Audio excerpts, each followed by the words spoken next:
വീട്ടിലെ നിന്റെ മുറി, അവിടെ അലമാരയിലുള്ള ആ വലിയ കണ്ണാടി, നിന്റെ ഏറ്റവും ഫേവറേറ്റ് ആയിട്ടുള്ള സാരി എടുത്ത് നീ അവിടെ ഇങ്ങനെ നിൽക്കുക.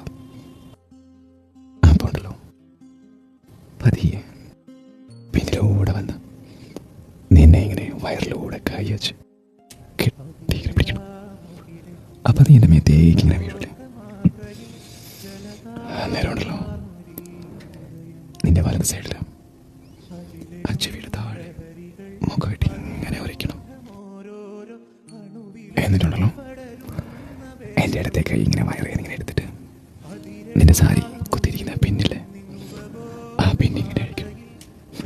എന്നിട്ട് നമ്മൾ രണ്ടുപേരും കണ്ണാടിയിലേക്ക് ഇങ്ങനെ നോക്കി നിന്നിട്ട് ആ സാരി തുമ്പ് നിന്റെ തോളത്തുനിന്ന് താഴേക്ക് ഇങ്ങനെ വീഴണം. നിന്റെ സൗന്ദര്യം ആ കണ്ണാടിയിൽ കണ്ടിങ്ങനെ ആസ്വദിക്കണം. എന്നിട്ടുണ്ടല്ലോ നിന്റെ വലതുവശത്തെ മുടി അതിങ്ങനെ എൻ്റെ അടുത്തേക്ക് കൊണ്ട് ഇങ്ങനെ തലയുടെ പുറകിലേക്ക് ഇങ്ങനെ മാറ്റി വെച്ചിട്ട് നിന്റെ ചെവിയുടെ പുറകിൽ എൻ്റെ ശ്വാസം